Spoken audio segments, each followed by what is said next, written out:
The cold millionaire rejects everyone until he meets a young nurse and falls in love. Hello everyone, before we begin today's story, I have a small favor to ask. Please hit subscribe and turn on the notification bell so you never miss our channel's new videos. It is quick, free, and the best way to support us in bringing you more dramatic stories. Your support means the world to us. Where are you watching from? Drop your city or country in the comments below. Thank you very much. Now, let us return to our main character. The fluorescent lights of Westbridge Private Hospital glowed softly against the polished white tiles. The night shift was quiet, except for the rhythmic beeping of monitors and the faint hiss of oxygen machines. Inside the long corridor, a young nurse named Anna Monroe adjusted her ID badge, her palms slightly damp. She had been working here for almost 2 years, but tonight felt different. Her supervisor had called her into the office with a tone she could not quite read. "Anna," he had said, "you are being reassigned to a special case. Room 701, Grant Carter." That name alone carried weight. Grant Carter, one of the youngest and wealthiest real estate tycoons in New York. Brilliant, ruthless, and famously cold. The kind of man who built skyscrapers and crushed competition without blinking. But 6 months ago, his sports car went off the Hudson Bridge during a storm. He had survived, barely left in a coma, suspended between life and death. Anna pushed open the heavy glass door of room 701. The room looked less like a hospital suite and more like a luxury apartment. A single floor lamp cast a soft halo over the man lying still in the center of the room. Tubes, monitors, and machines surrounded him, their blinking lights painting faint reflections on the marble floor. For a moment, she simply stood there, her breath caught. Grant Carter was nothing like she had imagined. Even motionless, with pale skin and closed eyes, he carried a kind of quiet authority. His face was sharp, his jaw strong, and his dark hair brushed slightly across his forehead. He looked peaceful, but there was something haunting about that stillness, like a storm waiting behind glass. Anna swallowed hard and set down her clipboard. She had taken care of difficult patients before, but this was different. The entire floor whispered about him, the man who refused visitors, the tycoon whose family barely came anymore. They said he had no one left, that even money could not wake him. She dipped a warm cloth into a small basin of water and wrung it gently. Her hands trembled slightly as she pressed the towel to his forearm. His skin was warm under her touch. "Good evening, Mr. Carter," she said softly. "My name is Anna. I will be taking care of you from now on." "No." The only response was the steady beep of the heart monitor. She exhaled slowly and continued her routine, checking his vitals, adjusting the IV line, brushing away a strand of hair that had fallen across his forehead. As she worked, she found herself talking, quietly, almost without meaning to. "They say people in comas can still hear things," she murmured. "So, if you can hear me, I hope my voice helps somehow. I know you do not know me, but maybe that is a good thing." "No." Outside the window, the city lights shimmered against the dark sky. Somewhere far below, a siren wailed, fading into the hum of the night. Anna glanced back at him, then reached into her pocket and took out a small sprig of lavender. She placed it in a clear glass vase beside his bed. "My mother used to say lavender calms the soul," she said, smiling faintly. "Maybe it will help you rest better." The faint scent filled the air, soft and clean. For the first time that evening, she felt the tension in her chest ease. She turned to leave, but just as her hand brushed the doorknob, she heard it barely audible, like a sigh. Anna froze. She turned slowly, eyes wide, staring at the motionless man on the bed. The monitor beeped steadily. His hand remained still. Perhaps it was her imagination, or maybe something deep inside him had stirred. She stepped closer, her heart beating faster. "Mr. Carter?" she whispered. Silence. Only the rhythmic sound of the machines. Still, the air felt different, alive somehow, charged with something she could not name. As she walked out of the room, she glanced back one last time. The lavender glowed faintly in the dim light, its purple hue reflected in the metal frame of the bed. She had no idea that, for the first time in months, Grant Carter's pulse had shifted just slightly, as if his heart had recognized the voice that would one day bring him back to life. The next morning, sunlight filtered through the blinds of room 701, painting thin golden lines across the white floor. The machines hummed softly, steady and precise. Anna Monroe walked in with her morning cart, the scent of antiseptic following her like a quiet shadow. "Good morning, Mr. Carter," she said, her voice calm but warm. "It is another day. Let us make it count, shall we?" She checked the monitors, recorded the numbers, and adjusted the IV bag. The lavender she had left last night was still there, its color slightly faded but its scent still gentle in the air. For some reason, that small sprig made the sterile room feel less lonely. Anna moved efficiently, but her eyes often returned to him. There was something in his stillness that felt different now, almost as if his body was trying to remember what it meant to be alive. She brushed the thought aside and began wiping his arms and neck with a warm towel. "You know," she said softly, "they told me you were impossible to please. Maybe that is why they gave you to me. I do not scare easily." Her lips curved into a faint smile. "When I first started nursing school, they said patients like you were the hardest. The ones who had everything but lost the will to live. I did not believe that until now." The heart monitor gave a faint, irregular blip. Anna paused. The pulse steadied again, but her breath caught. "It is just coincidence," she whispered. "Or maybe not." She finished cleaning and placed a book on the bedside table. "This one is called The Winter Garden. I thought you might like the title. I will read a few pages each night. If you do not like it, well, you can complain when you wake up." Every night became part of the same rhythm: warm cloth, fresh sheets, a few pages of reading, a soft conversation, one-sided but strangely comforting. Some nights she told him about her mother's dialysis and the quiet strength it took to face each treatment. Other nights, she spoke about her dream of opening a small hospice one day. "A place that feels like home for people who are running out of time," she said. Days turned into weeks. The staff began to notice the difference. The monitors showed stronger readings. The neurologist mentioned improved reflex responses. But Anna did not care about the charts. What mattered were the small, invisible shifts, the way the air seemed lighter when she entered, the way the rhythm of the machines aligned with her heartbeat. One evening, as she was changing the water in the lavender vase, the petals brushed against his wrist. His fingers twitched, barely, but enough for her to see it. She froze, staring at his hand. "Mr. Carter?" Her voice was barely a whisper. No response. She leaned closer, eyes wide. "Grant, if you can hear me, try again." "Do." The monitor beeped louder, faster. Her heart raced. Then, just as suddenly, the rhythm settled back to normal. She stood still for a long time, unsure whether to laugh or cry. Finally, she smiled through the tears, forming at the corners of her eyes.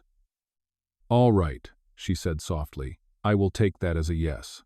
That night, as she walked out of the room, something in her chest felt lighter.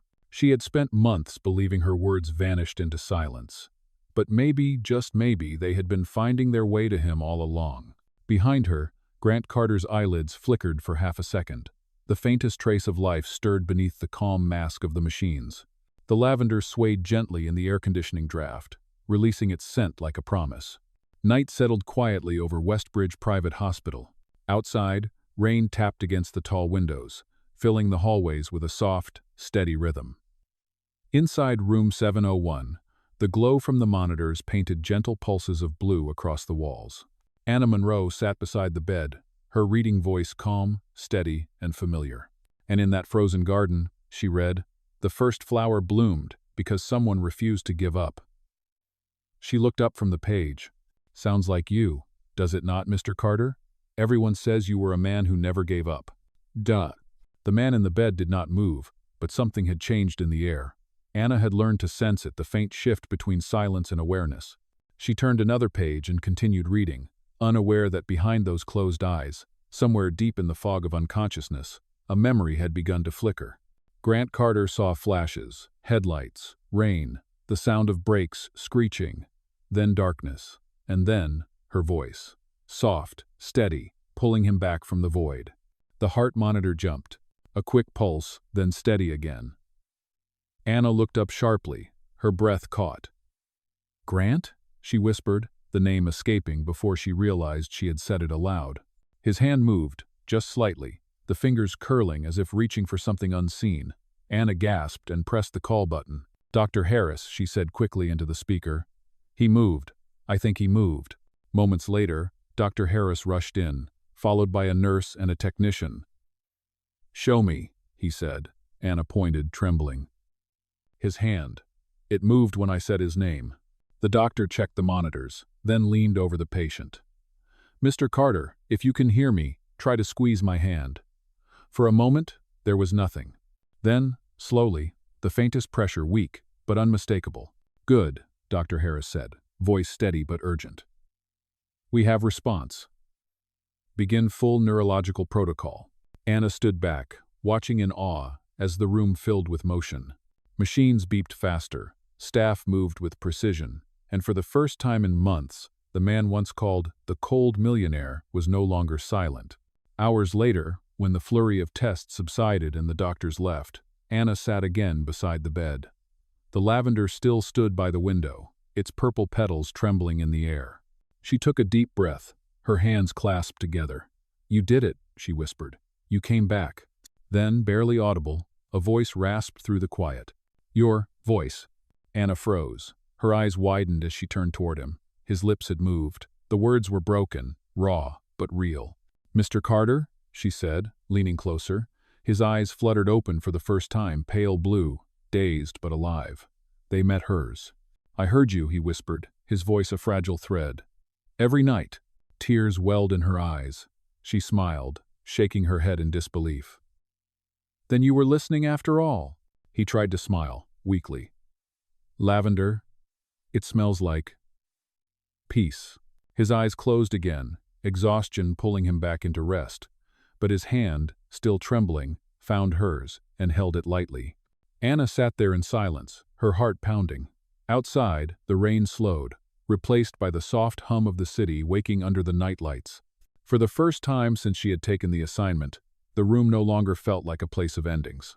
It felt like the beginning of something fragile, something real. Anna brushed her thumb across his hand and whispered, "Welcome back, Grant."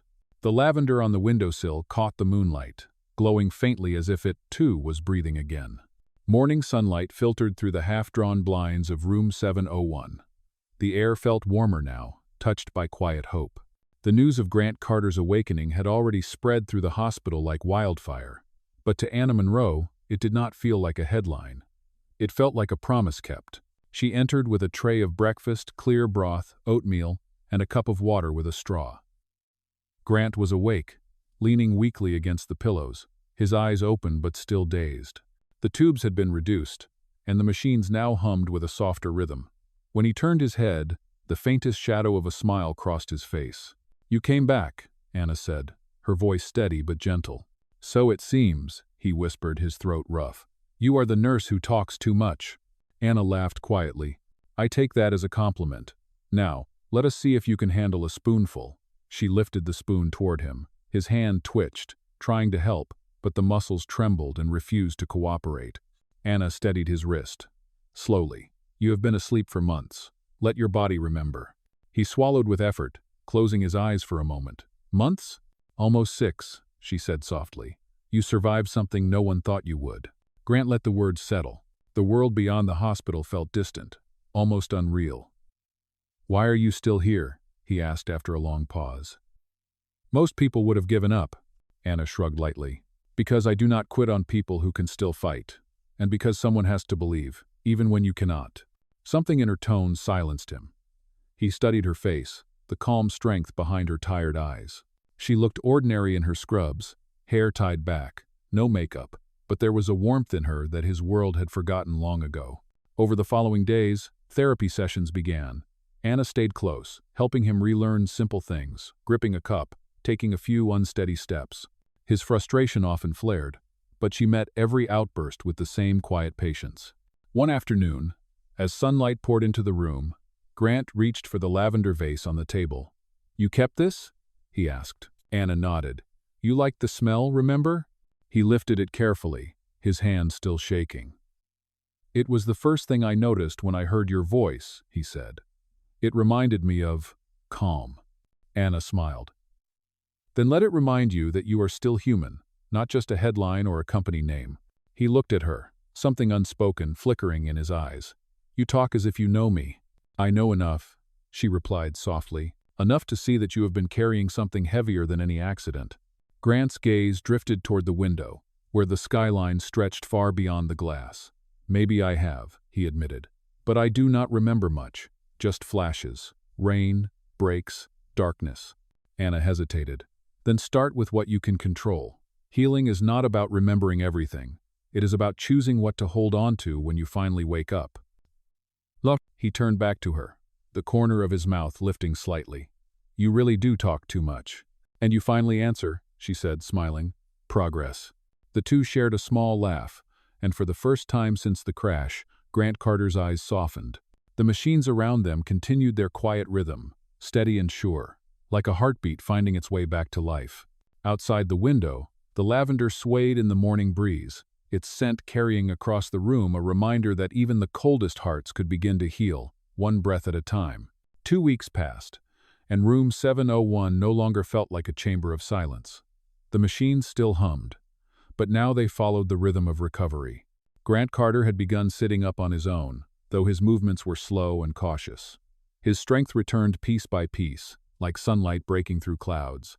Anna Monroe stood beside him, steadying his arm as he practiced with the physical therapist.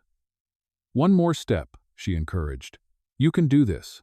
He gritted his teeth, sweat forming on his forehead. You make it sound easy. It never is, she said gently. But you are doing it anyway. That is what matters. When he managed a full step, she smiled soft, proud, sincere.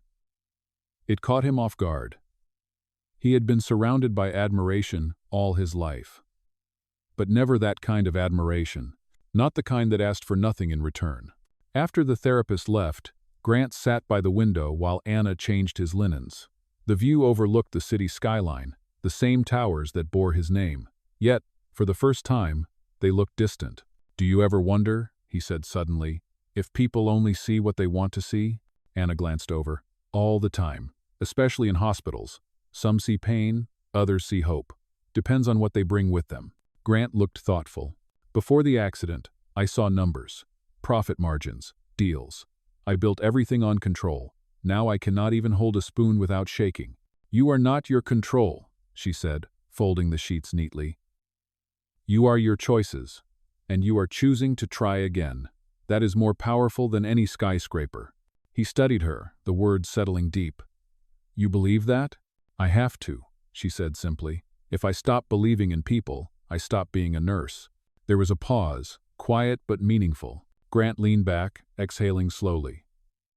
My company must think I am dead, he said. I remember meetings, names, contracts, but not what happened that night. It feels wrong, like something is missing. Anna hesitated. Trauma can blur memories. They will come back when you are ready. He nodded, but the uncertainty lingered in his expression. And if I never remember? Then maybe that is the world's way of giving you a new start, she said softly. Later that evening, as Anna prepared to leave, Grant called out, Anna. She turned, surprised. It was the first time he had said her name. Thank you, he said, for staying when everyone else walked away. Her eyes softened. You would have done the same. I am not so sure, he murmured. She smiled. Then maybe it is time to learn how.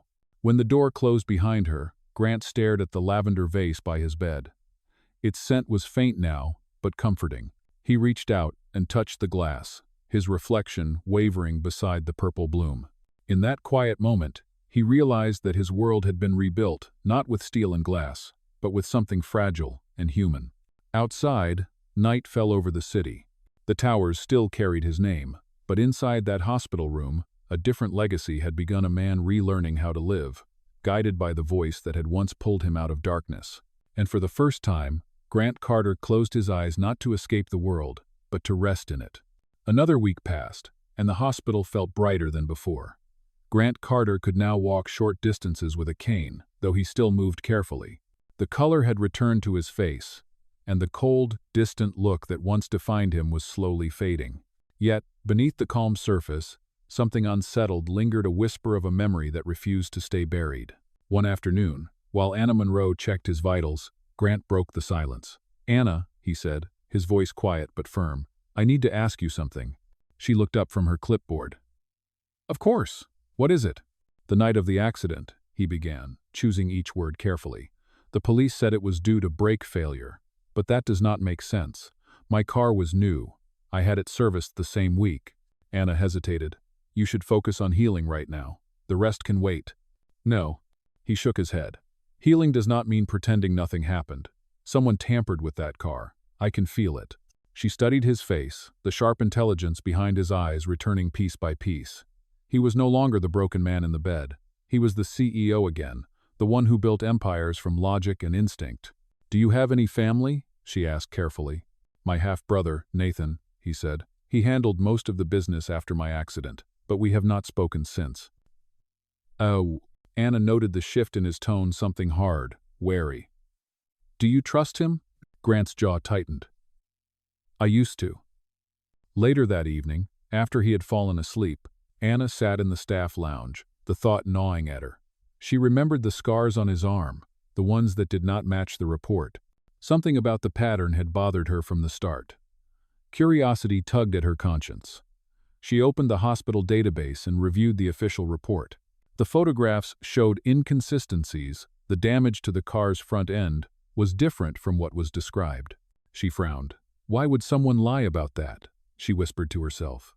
The next morning, she met with Dr. Harris to discuss the discovery, but he warned her to stay out of it. "Anna, this is beyond your role," he said firmly. "Mr. Carter is stable. Focus on his care, not his past." But her heart refused to let it go. That night, she searched deeper, requesting maintenance records from the manufacturer. What she found made her blood run cold. Service logs, showing tampered brake lines signed off by a company executive. The signature was Nathan Carter's. Anna sat back in shock. "Oh my God," she whispered. "He did this." The next morning, she entered room 701, hiding her unease behind a professional smile. Grant was sitting by the window, reading. He looked stronger, calmer, almost peaceful. "Morning," she said softly. He looked up, sensing the tension in her voice. "Something is wrong." She hesitated, then forced a steady tone. "You need to rest. We will talk later." He frowned, but said nothing. When she left, Anna's pulse raced. She knew the truth could destroy him again, but hiding it felt worse. Outside the window, storm clouds gathered over the city skyline. The same rain that once washed over the bridge now began to fall again. And as thunder rumbled in the distance, Anna realized that the healing she had fought for was about to face its hardest test yet. Some wounds, she thought, do not come from accidents. They come from betrayal. The storm outside raged through the night, rain striking the windows of Westbridge Private Hospital like 1,000 restless thoughts. Inside room 701, Anna Monroe could barely focus. Every time she looked at Grant Carter, sitting quietly with his cane beside the bed, her heart ached with the weight of the secret she carried. She had spent the last 2 days replaying the discovery in her mind, the falsified reports, the signature, the evidence linking Nathan Carter to the accident. It all pointed to one horrifying truth. The man Grant trusted most had tried to end his life. Anna knew she could not keep it hidden forever. But how could she tell him? How could she risk breaking the fragile peace he had finally found? That evening, as the rain softened into a steady drizzle, Grant turned toward her.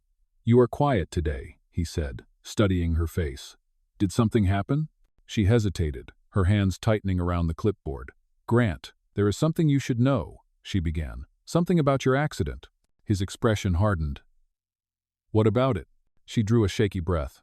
"I checked the service records for your car. The brake lines were tampered with. The authorization came from your company. The signature was Nathan's." Silence filled the room. Grant stared at her, motionless, the color draining from his face. "No," he said finally, voice low. "That cannot be right." "I wish it was not," she whispered. "But everything points to him." He turned away, gripping the edge of the table for support. "Nathan was supposed to handle things while I recovered. He visited once after the crash, brought flowers, talked about keeping the company running. He said we were family."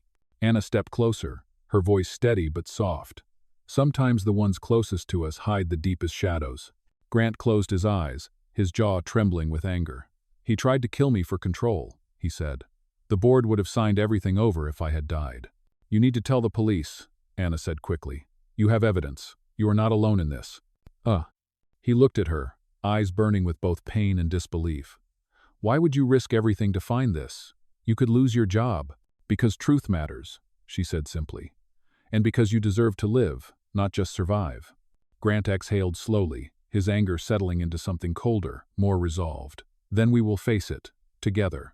Later that night, Anna walked out to her car under the flickering parking lights. She pulled out her phone to call Detective Lawson, the officer assigned to the accident months ago, but before she could dial, a black sedan rolled to a stop beside her.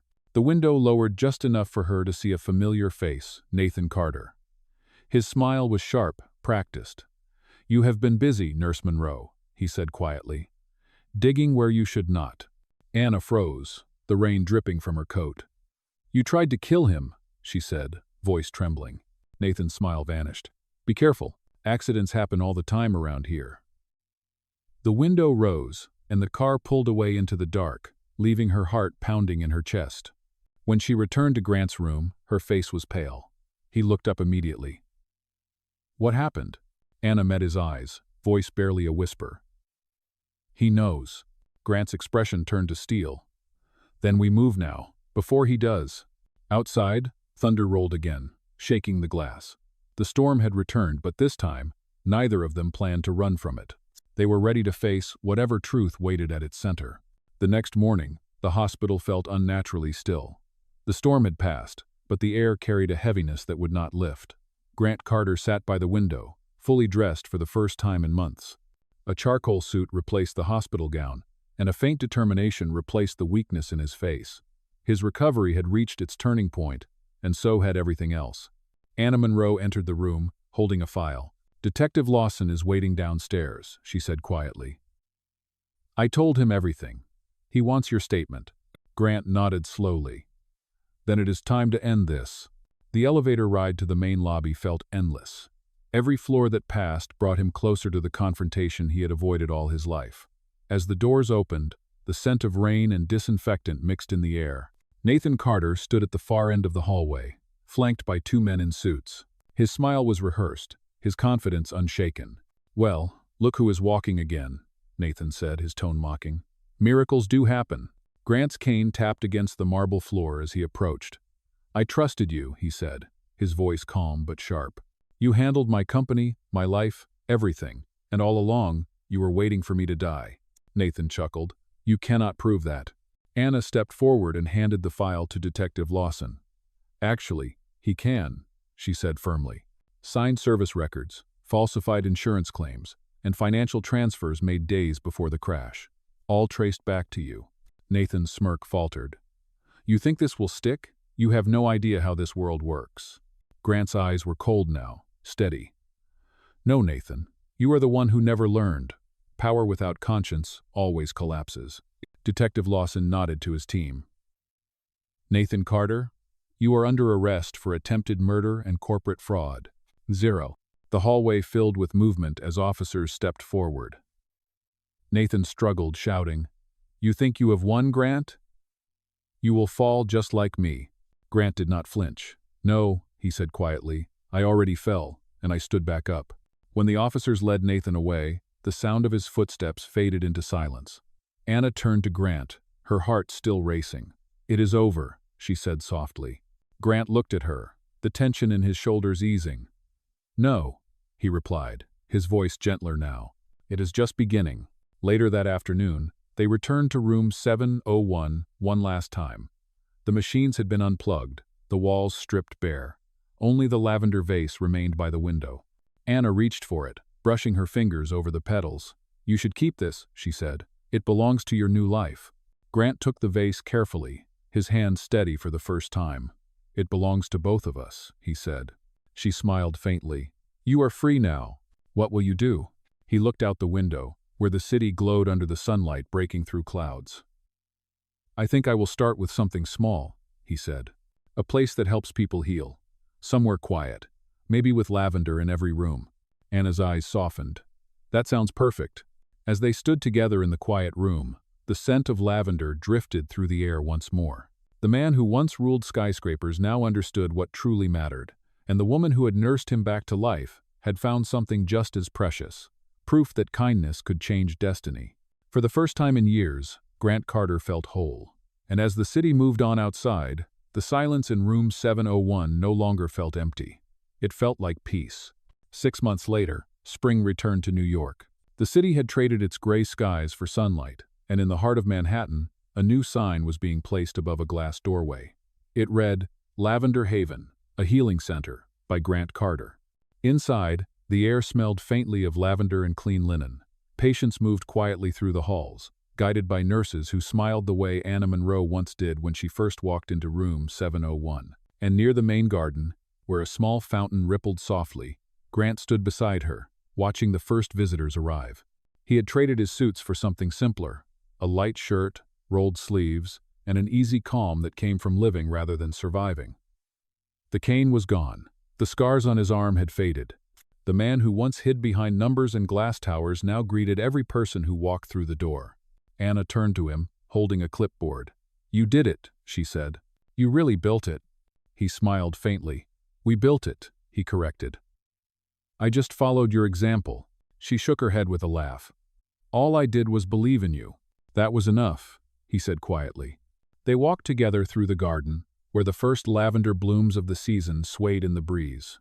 Grant stopped beside a stone plaque placed near the fountain. It read, "Dedicated to the nurses, doctors, and dreamers who believe that healing begins with kindness."